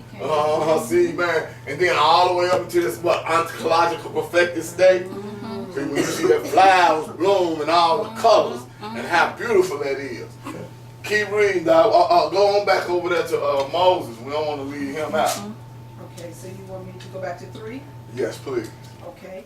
3 and 8. And I am come down to deliver them out of the hand of the Egyptians, and to bring them up out of that land unto a good land, and a large, unto a land flowing with milk and honey, unto the place of the Canaanites, and the Hittites, and the Amorites, and the Perizzites, and the Hivites, and the Jebusites. So you're going to bring them into a land with all the ice. Read, dog. Now therefore, behold, the cry of the children of Israel is come unto me. Wait a minute. I thought he was out here in the wilderness. And that's what he is, right? Right. But he said, behold, the cry comes to so that Yahshua the son of Nun, he's still down here. Yahweh can just exist in multiple states at one time, like in a state of superposition. Wow. You don't know what it is. Oh, that's me. Oh, there you go over there. You know, you can't put him in no box. That's our whole thing about the teaching. And everything coming down according to this pattern. Most holy place, court round about. You got bloodline all the way down. Even on this last one, I heard a guy try to make fun, talking about we don't know what it's about. How we don't know what it's about? Got Hebrews 9, 18 and 22, and Revelation 1 and 5, right here on the blood, water, spirit, in case you didn't get it. Right. It's written on the chart. And it's all this blood and water, we're always in this outer court of the court round about. Then you got spirit right here at the doorway. See, what he say? I'm the door. Yes, he did. See, and then that's over in the 10th chapter. And talking about the mothers trying to enter in any other kind of way. See, they're a robber and a thief. And none didn't go before me. About robbers and things like Zoroaster and all them. Talking about they've been through a death, burial, and resurrection. And then besides that, Zoroaster hijacked the high priest's garments. If you see what he wearing, he look just like the high priest. He got a mitre, a white robe, and everything. Exactly like that. Just like it. And we don't even want to get into the Zoroastrians because, hey, they way out there. See, the real ones that you don't see, them the ones that's really in control of a whole lot of things. Zoroastrians, they got a sector of them in kind of the border of India and Pakistan. They over in that area, yeah. And then you have to be in that bloodline to be one. Read, Doc. 9. Mhm. Now therefore, behold, the cry of the children of Israel is come unto me. Mhm. And I have also seen the oppression wherewith the Egyptians oppress them. Right. Come now, therefore, He said, come. See? Come now, therefore, read. and I will send thee unto Pharaoh, that Mhm. thou mayest bring forth my people, the children of Israel, out of Egypt. Read. And Moses said unto Elohim, Uh-huh. Who am I, Who am I? Read. that I should go unto Pharaoh, Mhm. and that I should bring forth the children of Israel out of Egypt? Look, Moses and I already know he done escaped out of here. Yeah. He done killed the Egyptians, slew the Egyptians. And see, we got that rod right there. See, no one seeing that rod right there. We got that rod that Moses slew the Egyptian with. Nobody know what he slew that Egyptian with. They got him beating him, hitting him in the head with a stone on one of them movies. He stoned the Egyptian and killed him, but no, he had that rod.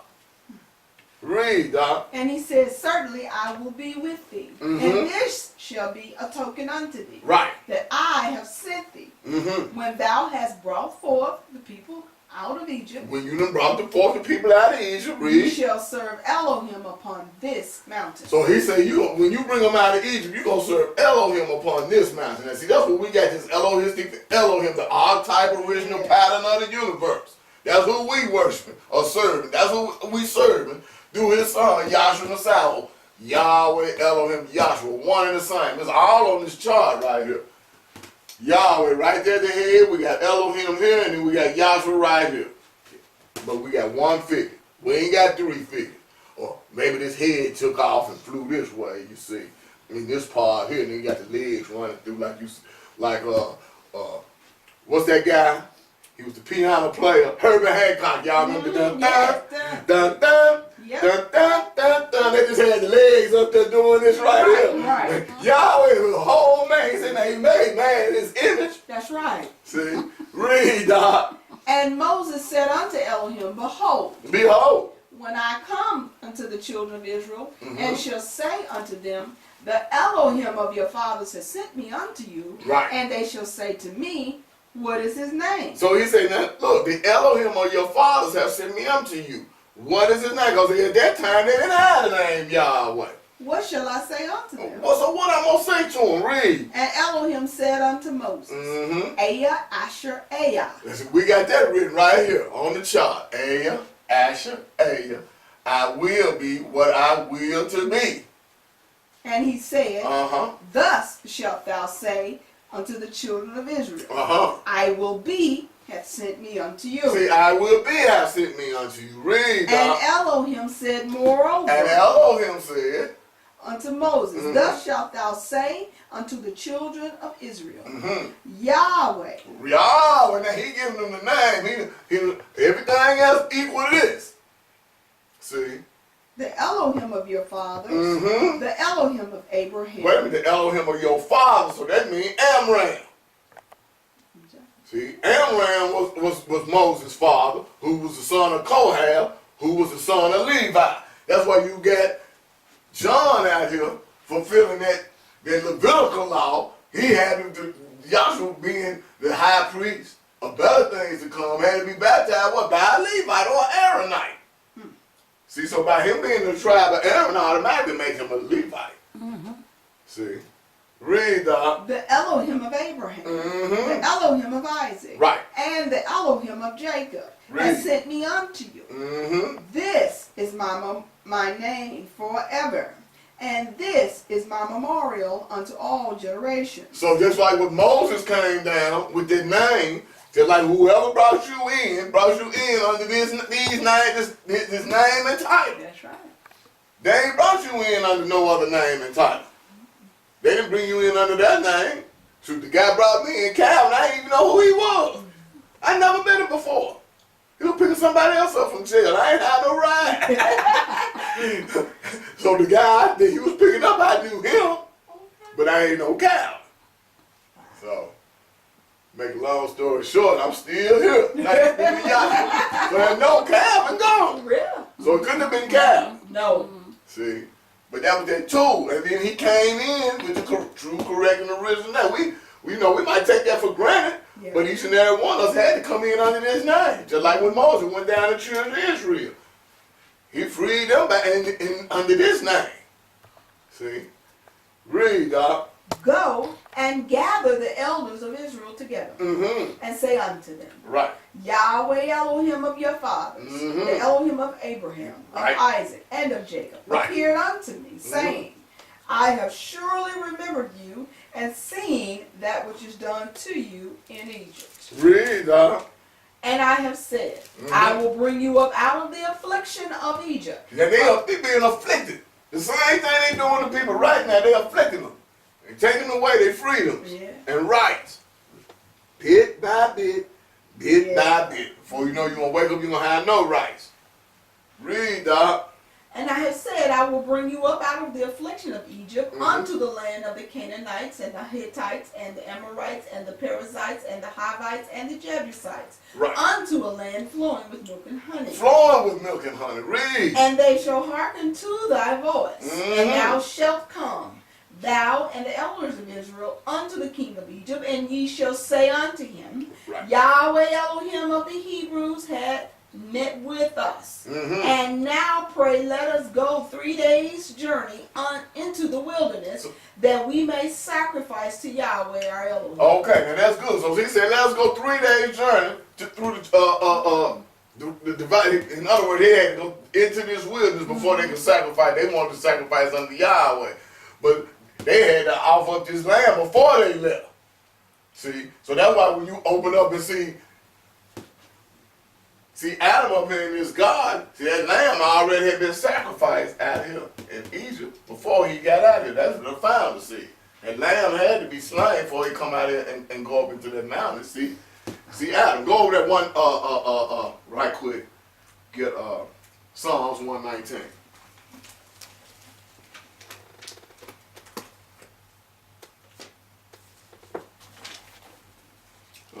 Doc opened the door on this one. She was talking about this name, and by that Yah being the masculine form of the name, you got A for Adam, and Way being the feminine portion of the name. You got E for Eve, or you got androgen and estrogen, A and E. So it ain't no way of getting around it, but if you want to be ignorant and choose to ignore it, then hey, that's on you. But you got your male and female. Read, Doc.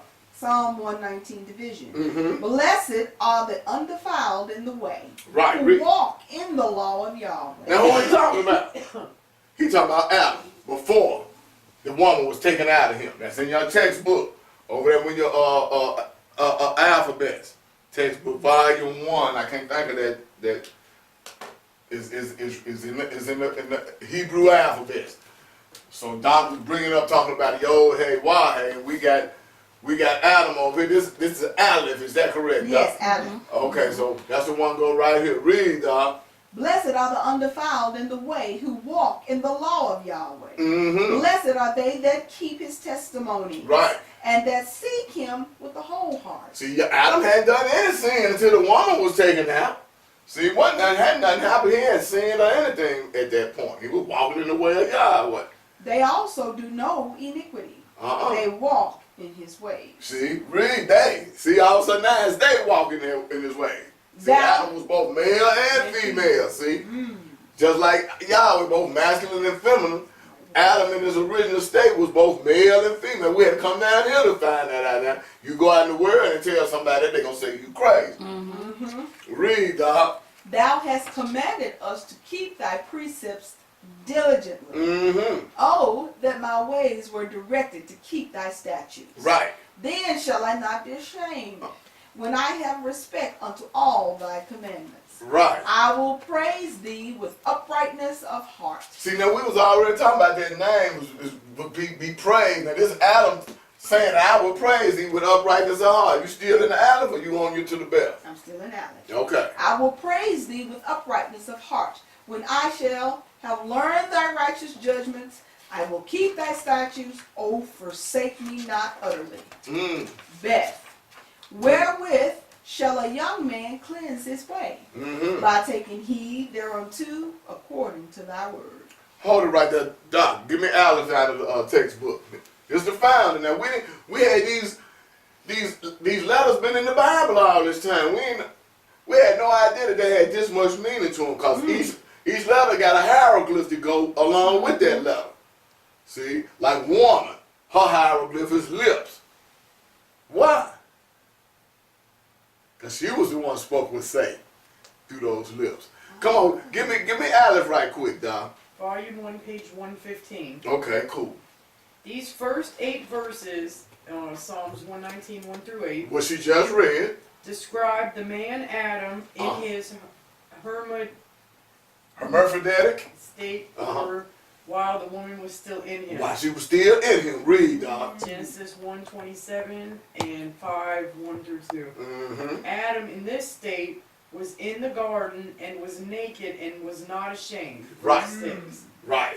He kept the commandments of Elohim. Mm-hmm. He did not touch the tree of knowledge of good and evil, Mm-mm. or the fruit thereof, while the woman was in him. Right. This is the universal symbol of man, for all men were in Adam and proceeded from him. Right. Read. Adam was Elohim in bodily form, or Yahshua the Messiah, and he knew that the drawing out of the woman in the garden would bring about her deception by Lucifer, the serpent. Well, see, so that's why he wants us to be back in the body. We want to be back in the body. With Yahshua being the head, and then the previous vessel say that chief cornerstone now.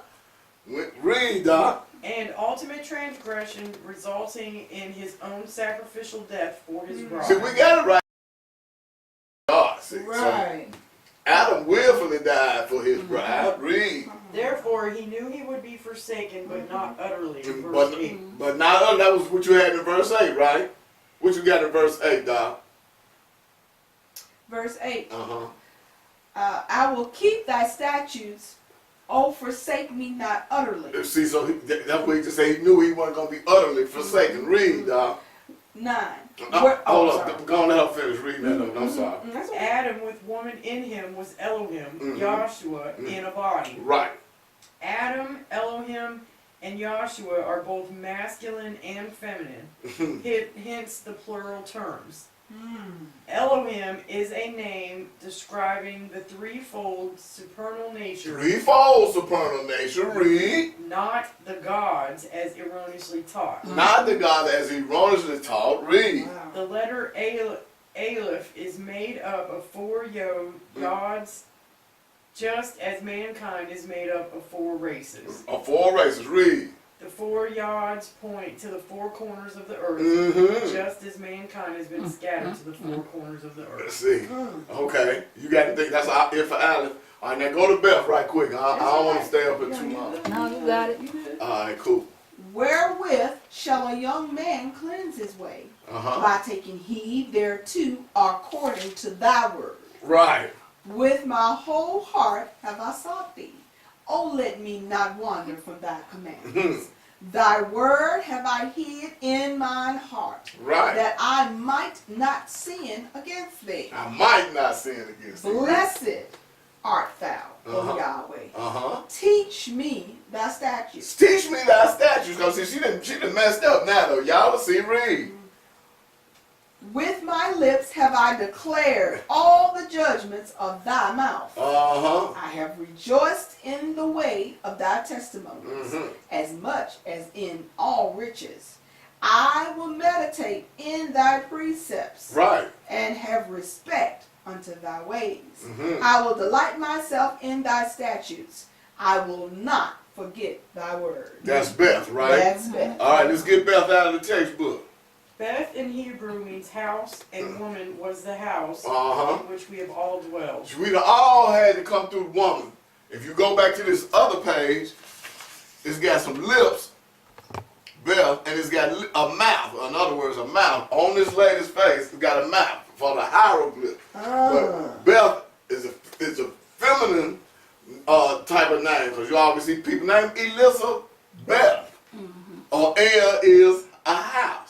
See, woman is the house that every man or woman then had to come through.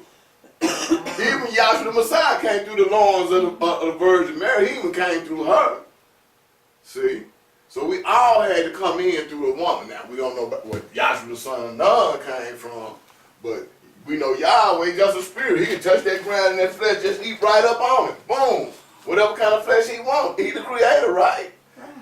And all that flesh that you see is made up of this spirit. Now it's just spirit materialized. See, and what we got? An atom. We got the first man atom. We got atom up here, proton, neutron, electron. And see, that electron is the one they be trying to put in that superposition.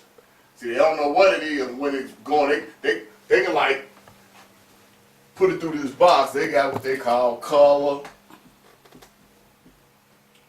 and hardness. And we ain't gonna go into too much detail, but you can send a white one through this hardness box, and then it can come out either black, hard, or soft. But you can put a barrier right here, and that atom would know. It can see in the future or something. It'll know that there's a barrier right there. It can't go through there. So all the ones that come through this hard, they know there's 50% of them going to be hard, and 50% going to be soft. But when they get over here to the color, they got a color box that they'll put up there. You can see it, superposition, MIT, what's that? I think it's 101 or something like that, 601. But when it's cut off like this and all the soft ones, you wonder where they went. Right. They still in the box, in a state of superposition. They don't know what they're going to be. So that's the electron. So we got this three-foldness. We got gas, liquid, solid, fulfillment, prophecy, law, right?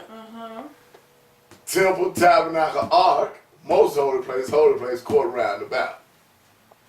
All this is threefold. We got pure spirit, taking on what? A discernible shape and form, and manifest itself in a visible body. But see, he already, the whole creation had to come from him. Where else you going to get anything from? Nobody else God said that everything was created by him and for him. Right. Nobody God. Well. And then ain't none of them offering them salvation. Talking about you can get back to your inner spirit through all this kundalini stuff and the chakra and chi. That's the tree of knowledge, good and evil, I'm telling you. But keep reading over there. Beth, please. The hieroglyphic mouth comes as a result of the conversation with Satan in the garden. Right, see, here we got to write here, conversating with Satan in the garden. That's where you get that mouth from. Read.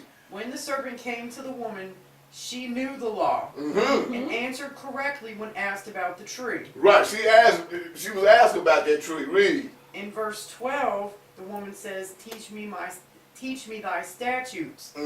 This necessitated, according to Yahweh's purpose, the transgression of the woman. This necessitated the transgression of the woman. Why?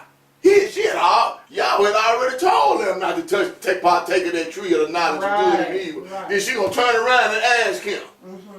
Well, wait a minute, I already told you. You're talking about teach me. Right. See? Read, dog. Adam was not involved in the transgression of 1 Timothy 2:14. Right.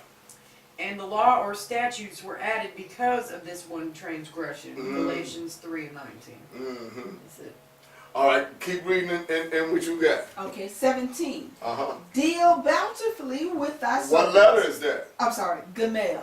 Gamel. Read. Deal bountifully with thy servant, that I may live, and keep thy word. See, who's that talking? That's Eve talking, y'all. See, that's Eve. Read, dog. Open thou mine eyes, that I may behold wondrous things out of thy law. Read. I am a stranger in the earth. Now, why does she say that? Because she ain't never been outside. She had been in the man all the time, under constant protection. Just like we be in the body of Yahshua, safety. Yes. See, under constant protection. She ain't know nothing about the outside world. Read, dog. Hide not thy commandments from me. Uh-huh. My soul breaketh for the longing that it hath unto thy judgments at all times. Read. Thou hast rebuked the proud that are cursed, which do err from thy commandments. Remove from me reproach and contempt, for I have kept thy testimonies. Princes also did sit and speak against me, but thy servant did meditate in thy statutes. Thy testimonies also are my delight and my counsel. All right, get us together. Gimel in Hebrew is the throat through which passed the forbidden fruit of the tree of knowledge of good and evil. Read. We therefore read the woman's prayer after eating of the tree. See, that's after she done partaken of that tree. Read. In the 17th verse, she says, deal bountifully or be generous with me so that I may live. Right. For after all, she had been told she would die if she ate of or touched the tree. She wasn't even supposed to touch the tree. And then you over here conversating with this old satanic boy. See, you done turn your back on her back turned on Adam. See, that's hardcore. But we don't turn our back on Yahshua. That high priest could not turn his back on the presence of Yahweh, who sat upon the mercy seat. He couldn't go in there and turn his back on him. Come on, read, dog. Next, she speaks of her eyes coming open, as did her eyes come open in the garden. Right. When the woman followed Adam out of the garden, she says, I am a stranger in the earth. See, we got all this on the chart. We got the woman conversing with Satan. We got Adam coming and his wife Eve coming out of the garden, right here on the chart. Read. Right. Oh, for after all, she was drawn out of Adam in the garden and had not seen the outside world. See, she hadn't seen the outside world. Read. Note also, she followed Adam out, so we, being the woman or the body of the Messiah, we must be led back into the body of Yahshua, the man. See, we got to be led back into this glorified body. Read. Further, Elohim rebuked and cursed the proud serpent. Note, he did not curse the man Adam nor the woman. Okay. He cursed the ground, flesh, for the man's sake, and told the woman that she would be saved through childbearing. Right. Okay. Also, if she repented and continued in the faith, And which we got is in the body of hold it, the dog. And we got the serpent going along the dust of the ground down here. Then we got the woman having children right here in childbearing. All this on the chart. So we didn't even know all that was in Gimel. Read, dog. He cursed the ground for the man's sake and told the woman she would be saved through childbearing. Right, there we go, right there. Read. Also, if she repented and continued in the faith, which is in the body of Yahshua. Right. That's it. That's it. So let's go over here to 1 John. James Mullen, y'all. Y'all know I'm 1 John 5 and 19 now. Then we'll be, hopefully we'll be through.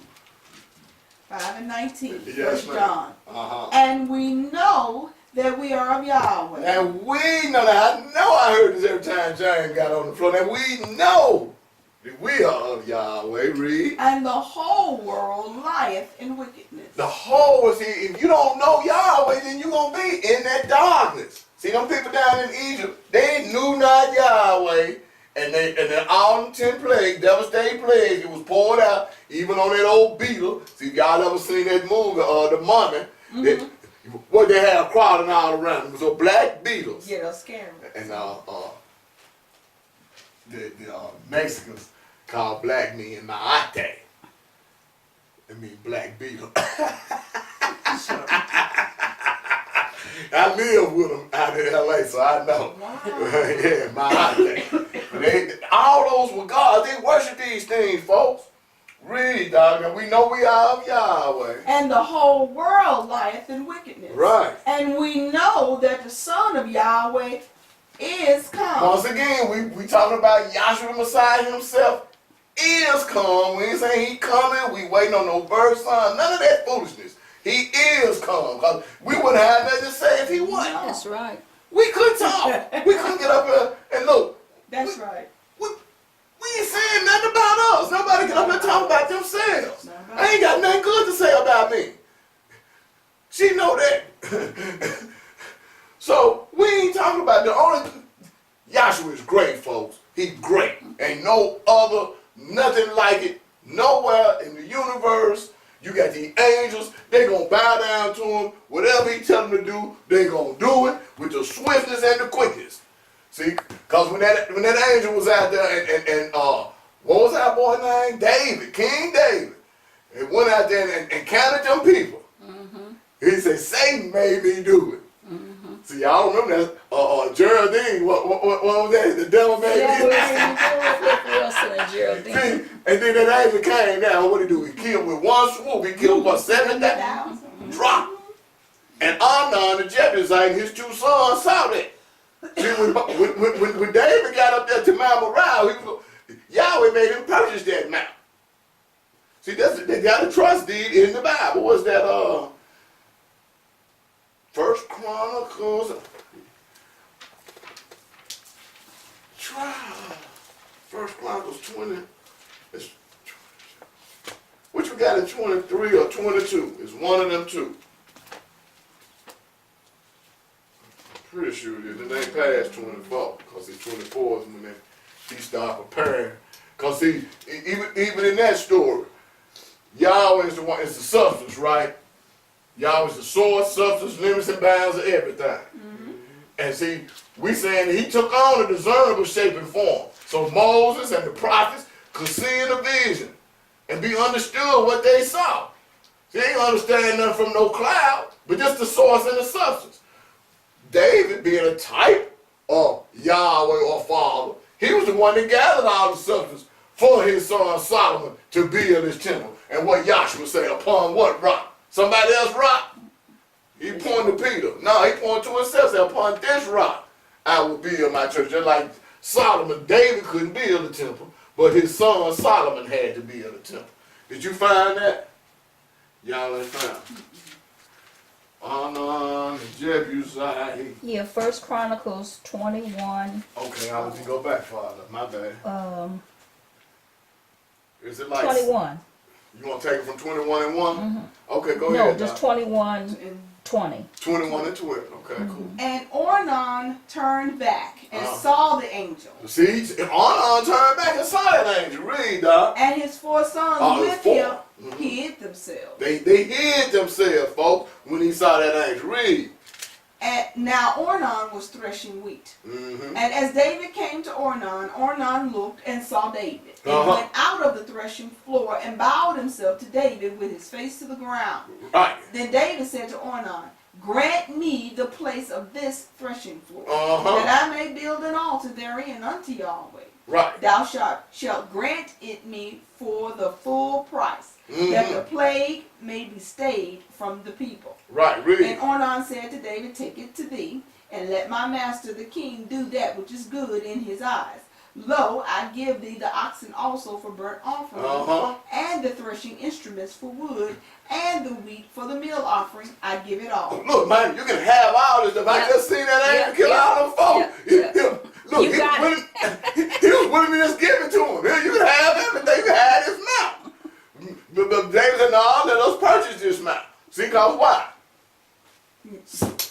2,000 years later, somebody else going to come up here and say, no, this is our mount. That's a purchase deed right there. Read, keep reading. And king said to Ornan, nay, but I will verily buy it for the full price. For I will not take that which is thine for Yahweh, nor offer burnt offerings without cost. See that? See, Yahweh made him pay for it. So David gave to Ornan for the place 600 shekels of gold by weight. And David built there an altar unto Yahweh, and offered burnt offerings and peace offerings, and called upon Yahweh. And he answered him from heaven by fire upon the altar of burnt offerings. Now we done heard this before, right? Yeah. See, Elijah, that burnt offering was consumed from the fire from heaven. Read, Dom. And Yahweh commanded the angel, and he put up his sword again into the sheath. Okay, go back over to 1 John. I can go. Thank you. 1 John 5:19. And we know that we are of Yahweh, and the whole world lieth in wickedness. And we know that the Son of Yahweh is come, and hath given us an understanding. Right. Hold up, Doc. That's the key. He has given us an understanding of all things now. But he done gave us enough understanding that we keep coming. Yeah. That's right. If you ain't had no understanding, why you gonna keep coming? You wouldn't. You wouldn't keep coming. Keep reading, dog. That we may know him that is true, and we are in him that is true. Then we ain't talking about no relative truth. See, the world say that the truth is relative, but it's not. Yahshua said, "I am the way, the truth, and the life. No man coming to the Father except by me." So we may know him that is true, right, Doc? And we are in him that is true. That's key. We are in him because that woman was in the man. We just read she was under peace and safety as long as she was in him. Then once she was taken out, there you go, right there waiting on him. See? And it remind me of them old pimps back in the 70s. See? They waiting on them young girls to get out there so they can, what they call, turn them out. Read, Doc. Even in his son, Yahshua the Messiah. Uh-huh. This is the true Elohim. This is the true Elohim. And eternal life. And eternal life. Little children, keep yourselves from idols. Thank y'all for your time and attention. Hallelujah.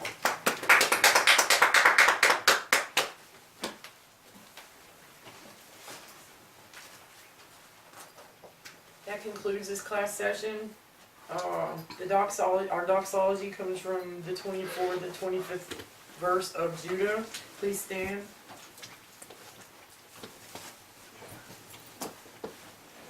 Now unto him that is able to keep you from falling, and to present you faultless before the presence of his glory with exceeding joy, to the only wise Elohim our Savior, through Yahshua the Messiah our Sovereign, belong glory and majesty, dominion and power, both before all time and now and ever. Hallelujah. Right on.